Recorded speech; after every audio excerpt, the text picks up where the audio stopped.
acharam? Apocalipse capítulo 5. Glória a Jesus.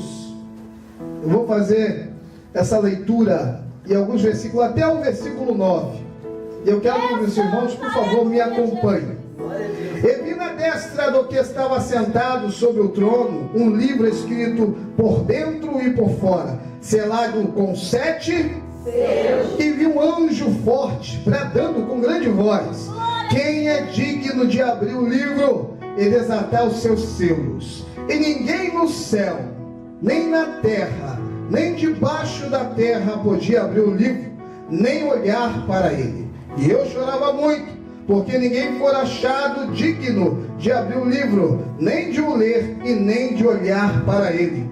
E disse-me um dos anciões: não chores, eis aqui o leão da tribo de Judá, a raiz de Davi, que venceu para abrir o livro e desatar os seus 7 selos.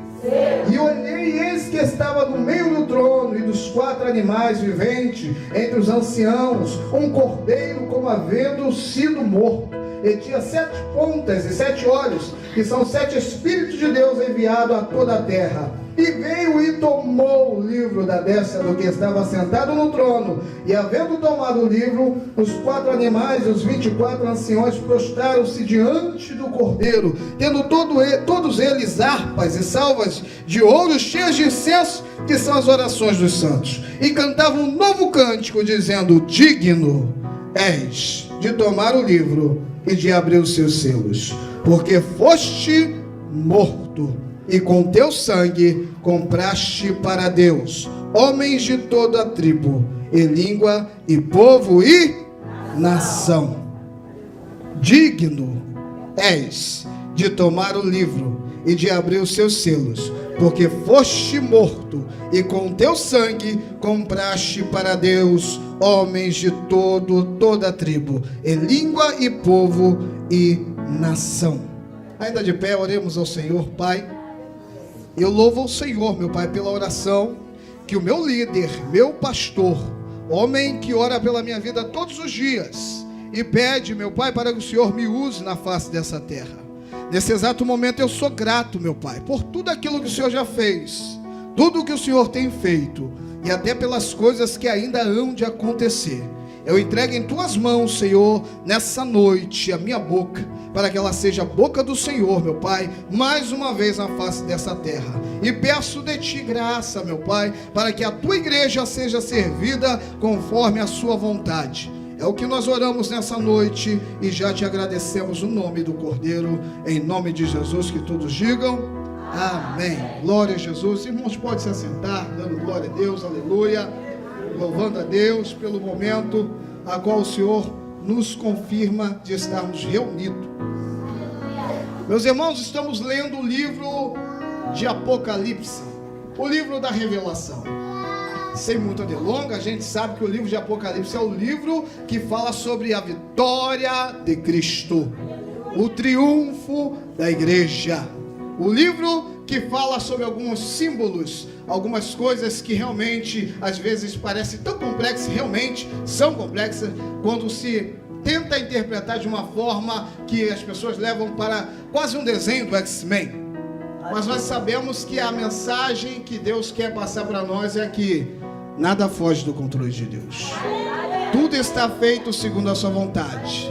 Muito já aconteceu, está acontecendo agora, e o melhor de Deus ainda está por vir. Cristo está voltando para buscar a sua igreja e levar para a glória. No capítulo 4 do livro de Apocalipse, meus irmãos, nós vemos, se você ler o livro de Apocalipse no capítulo 4, você vai ver que João, na ilha de Patmos, ele é arrebatado em espírito. Deus o leva e começa a mostrar para ele visões de histórias que já aconteceram, e mostra uma visão falando do céu, mostrando o céu. No capítulo 4, João vê como é o céu. ele vê o trono de Deus. Nesse capítulo 4, mostra João olhando o Todo-Poderoso, interpretando ele, definindo ele através de algumas pedras, tipo jaspe, branca, simbolizando a sua santidade, vendo ele também como sardônica, como pedra vermelha, representando a sua justiça. João olha e lá está o Todo-Poderoso no seu trono, um trono lindo. Debaixo do trono um rio de águas cristalinas, sai trovões do trono. A figura de Deus é mostrada através de símbolos. No capítulo 5 que nós lemos, continua essa visão, essa imagem. João olha e nessa hora ele olha, mas nesse exato momento aquele que está sentado no trono, ele tem algo em suas mãos, que toma todo o cenário do capítulo 5, o capítulo 6. É um livro, está na mão direita. Está o texto que nós lemos: e vi na destra do que estava sentado sobre o trono um livro escrito por dentro e por fora, selado com 7 selos. O livro na destra, mão direita do Todo-Poderoso que está sentado no trono. E a gente sabe que a mão direita, sempre que a Bíblia fala de mão direita, né, meu pastor? Fala sobre poder, autoridade, todo o poder está na mão daquele que tem todo o poder. Um livro selado, escrito por dentro e por fora. É lógico que a gente tem a figura aqui, lembrando que isso aconteceu há 2000 anos atrás, na verdade, no ano de 90 e tantos, quando João teve a revelação. Nós sabemos que naquela época era um papiro, era uma folha, na verdade, que ela era escrita tanto por fora quanto por dentro, e ela enrolada para conservar. Mas na verdade o que quer dizer isso aqui é que tudo o que tinha que estar escrito, Deus escreveu. Tanto por dentro por fora, não deixou espaço nenhum. Ele escreveu tudo naquele livro. Esse livro está na mão do Todo-Poderoso, está na mão do Pai. Aí João continua o texto dizendo: e vi um anjo forte bradando com grande voz, no versículo 2: quem é digno de abrir o livro e desatar os seus selos? Aí o anjo passa naquele culto. Imagine só, irmãos, nós estamos num culto aqui agora. Diz a palavra do Senhor que aqui acampa também os anjos, porque cada salvo tem um anjo acampado ao seu redor. Os anjos do Senhor acampam ao redor daqueles que o temem. Existe um culto de maneira racional, onde o povo, a igreja atual, contemporânea, está adorando o Deus vivo, e Ele está aqui em espírito. Os anjos do Senhor se alegram. Mas agora você imagina se esse culto está acontecendo aqui com toda a nossa limitação e toda a nossa falha, nosso cansaço físico, está acontecendo agora de uma maneira maravilhosa. Agora você imagina na glória. Olha o culto que João viu. Os anjos louvando a Deus, os gemidos que lá estavam, todos glorificando a Deus, adorando aquele que está sentado no trono. Imagine esse culto. Todos os seres que estão lá, angelicais, os lavados e remidos no sangue do Cordeiro, adorando aquele que está sentado. E nós louvamos o que está sentado. Imagine estar nesse culto. E na mão dele um livro. E esse livro, ele tem, na verdade, uma importância única. Esse livro são os decretos de Deus para a humanidade. Em língua atual, o livro que conta a minha, a sua história, conta a tua bênção. O livro que está escrito tudo. O dia que a prova vai acabar, o dia que aquele que está longe vai vir, o dia que aquele que não está liberto vai ser, o dia que a tua vitória física, espiritual, sentimental, familiar, financeira. É o livro completo. Deus não deixou nada de fora. Os decretos de Deus, tanto para a sua vida como para toda a humanidade, estão na mão de Deus. Só que tem um detalhe: nessa época o livro estava selado. Quer dizer que a história estava ainda parada. E o anjo pergunta, bramando com grande forte, no versículo 2: quem é digno de abrir o livro e desatar os seus selos? E a resposta vem em seguida no versículo 3: E ninguém no céu, naquele contexto, ninguém lá, ninguém no céu, nem na terra, nem debaixo da terra podia abrir o livro, nem olhar para ele. Olha, ninguém no céu, irmão, sabe quem estava no céu? Abraão, Moisés, Isaac, Jacó. Paulo já tinha partido. Outros, na verdade, do colégio apostólico, só João estava vivo. Todos os apóstolos já tinham ido. Pedro, Tiago, Estevão, o pregador que viu o céu se abrir. Todos estavam lá. E ninguém, nenhum deles, era digno de abrir esse livro. E nem de o ler, nem de olhar para ele. E não só isso, irmãos. Ninguém no céu, ninguém na terra. Pensa nos presidentes, os homens grandes. Pensa no presidente dos Estados Unidos. Pensa naquele que diz que teme e treme. Pensa no nosso presidente brasileiro. Pensa nos monarcas. Pensa nos faraós. Pensa nos Césares. Homens, mulheres. Ninguém digno de olhar para esse livro, nem de ler, muito menos de abri-lo. Ninguém. Com tudo isso, irmão, aquele livro tinha que ser aberto. João, em seguida, diz o texto, no versículo 4, acompanhe comigo. E eu chorava muito, porque ninguém for achado digno de abrir o livro, nem de o ler, nem de olhar para ele. João chorava. Irmãos, aqui está a representação da humanidade, o choro de João. Se você realmente gosta de Bíblia, e se você contempla a majestade poderosa de que Deus é a própria palavra, olha o quanto ele é tão maravilhoso que ele deixou uma revelação dessa para nós. Diz o texto que João chorava porque o anjo perguntou e disse: ninguém é digno de abrir esse livro, nem de o ler e nem de olhar para ele. Sabe o que estava dizendo, irmão? A tua vitória, a tua bênção, a libertação, a continuidade da igreja estava parada. Ninguém era digno. João chora porque a princípio parecia que não tinha solução. Foi falado: ninguém no céu, ninguém na terra, lugar nenhum é digno de ver esse livro, de abrir esse livro, de ler esse livro. João chora desesperadamente. E eu entendo o apóstolo João. Eu entendo. Quando você está diante de uma situação que parece que não tem mais jeito, você chora. O choro dele representa o meu choro, o teu choro, o choro do teu pai, do teu amigo, do teu vizinho, da tua família. O choro de um pai de família que hoje no Brasil e em outros lugares, outras nações, olha o seu filho e vê que ele tem fome, e pela dificuldade que o mundo se encontra, ele chora, pois ele não tem sequer um tostão para trazer o pão de cada dia para o seu filho. Ele chora. Quem é pai chora. Ele vem e fala: o que mais eu vou fazer? O choro de uma mãe que vê a dificuldade hoje que é, e até mesmo que é os seus filhos na presença de Deus. E como eu conversava com uma essa semana, e muitas das vezes o futuro de muitos deles é cadeia. E onde a mãe chora de olhar Satanás fazendo uma miséria, uma bagunça na vida de alguns adolescentes, e de jovens, e de outros homens e mulheres. E ela chora.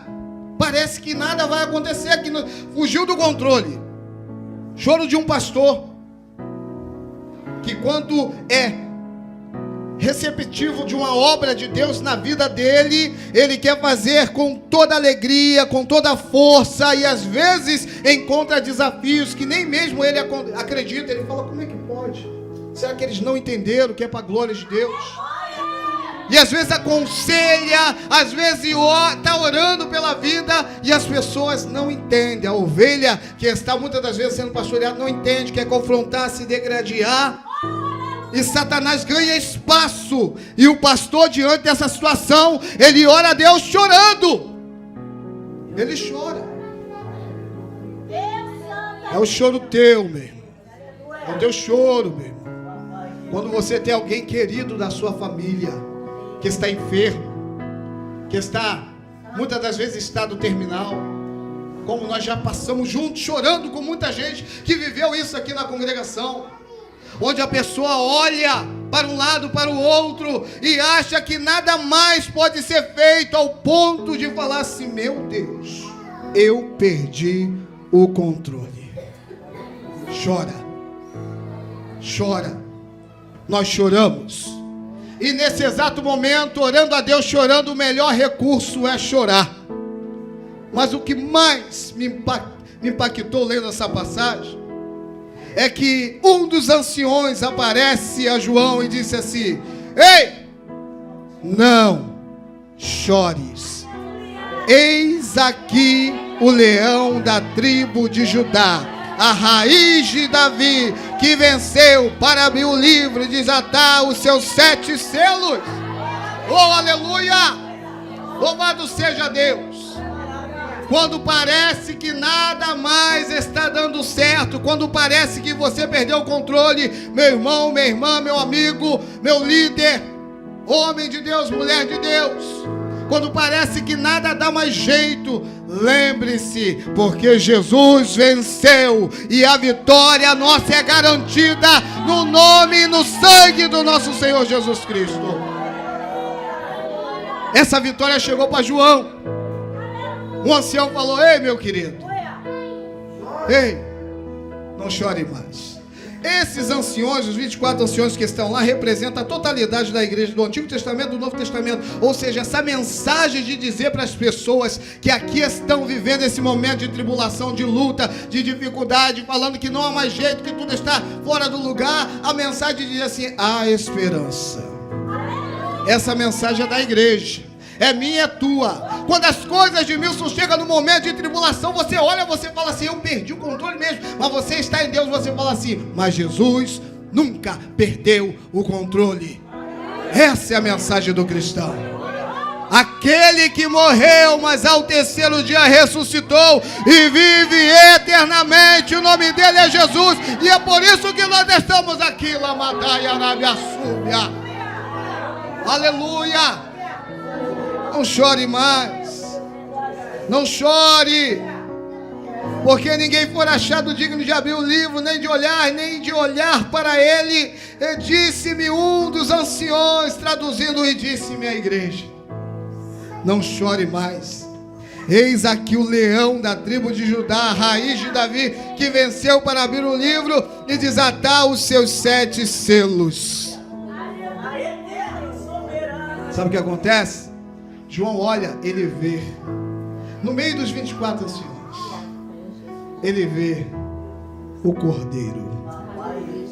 No versículo 9, nós não vamos expor esse versículo todo, e diz assim: e cantavam um novo cântico, dizendo: digno és de tomar o livro e de abrir os seus selos, porque foste morto e com teu sangue compraste para Deus homens de toda a tribo e língua e povo e nação. Essa mensagem tem que ser pregada para o mundo. O mundo hoje vive um momento de crise, de calamidade. A crise, a palavra de ordem hoje é crise. Há umas semanas atrás era gasolina. Todos falavam a crise. Mas nós sabemos que existe uma crise religiosa, uma crise hídrica de água, existe uma crise ética, uma crise de várias formas, espiritual. Existe uma crise hoje, principalmente espiritual. Essa crise existe. E às vezes a gente, diante de tantas situações que acontecem no nosso dia a dia, às vezes nós choramos desesperadamente muito. Deixa eu falar para você, meu irmão, minha irmã, que acha que você é o único que chorou, ou que ainda tem chorado, e tem chorado muito. Na verdade, crente como João chora mesmo diante da situação. E o bom que chorar na presença de Deus, Deus entende como uma oração para ele.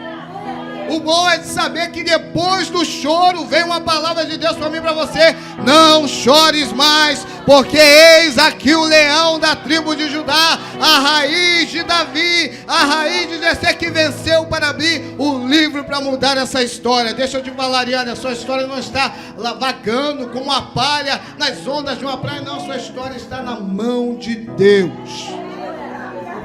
Na mão de Deus, irmãos. Na mão de Deus. A minha, a sua história está na mão de Deus. Fique de pé, por favor. Glória a Deus. Aleluia. Diz a palavra do Senhor que vem o Cordeiro e o único digno de tomar o livro da mão do Todo-Poderoso. A palavra tomar parece um pouco abrupta, um pouco forte, né? Mas na verdade o significado é que o próprio poderoso Pai, que não é citado aqui, apenas definido é Ele, passa para o Filho falando assim: você é legítimo, você venceu. A vida da igreja do Morro do Carmo, do Duque de Caxias, aqueles que me servem, aqueles que querem me servir, está na tua mão. A tua vida está na mão de Jesus. Você pode glorificar a Deus, porque em meio às lutas, os problemas, as dificuldades, a tua vida está na mão de Jesus. Por isso Ele te trouxe aqui. Por isso Ele te trouxe aqui. Para você o glorificá-lo, exaltá-lo, bendizê-lo na beleza da tua santidade. Eu conversava essa semana passada com uma das jovens abençoadas, adolescente abençoada, e ela falava assim: quanto tempo vai ser essa luta, essa dificuldade? Eu falei: Ele sabe. Qual é a nossa função? Orar. E a vitória vem. A vitória vem porque ela está na mão de Jesus. Vale a pena servir a Deus, meu irmão? Glorifica, exalta. Deixa eu te falar uma coisa, ó, aleluia. Ainda que pareça que tudo está fora do lugar, realmente aos olhos humanos está. Ainda que pareça que as coisas nunca mais vão melhorar, humanamente dizendo, caminha para o caos. A igreja caminha para a glória. Glorifique a Deus, porque o melhor de Deus ainda está por vir. Glorifique a Deus, porque você está do lado certo. Deixe o mundo se corromper segundo eles querem. Você prega a palavra, mas eles vão fazer a função dele. Aquele que é santo vai santificar cada vez mais. Aquele que é impuro, infelizmente, vai ficar cada vez mais sujo. Mas lembre-se disso, a sua história, a minha história está na mão de Jesus. Caminhe glorificando, passando por lutas, por acusações, por pedrada, calúnias, mas lembra que a sua história está na mão de Jesus. Eu queria uma nota para mim estar encerrando aqui, será que eu consigo? A sua história está na mão de Jesus. Eu quero orar com você. Eu quero orar com você. Ore comigo. Ore pelas pessoas que você conhece. Ora pelas pessoas que são alvos das suas orações. Talvez por alguns que você até deixou de lado. Ore nessa noite. Ore comigo. Fala: Senhor Deus, eterno e maravilhoso Pai, ainda que, meu Pai, muitas das vezes eu venha perder a fé, meu Pai, nessas vidas, naqueles que me caluniam, aqueles que querem o meu mal, Senhor, diz a Tua palavra, meu Pai, que tudo tem um propósito, e nós cremos na libertação, na transformação dessas vidas, Senhor. Ore comigo, meu irmão, trabalha nessa vida, Senhor, no querido dessa irmã, no querido desse irmão, nesse parente, nesse vizinho, nesse jovem que está pelas beiradas, pelas ruas e vielas. Nós cremos na libertação dessas vidas. Nós cremos, meu Pai, naquele que está afastado, que ele retorne para a Tua presença. Nós cremos na Tua obra sendo concretizada na vida dessas pessoas. Aleluia. Charai de com de som de cai.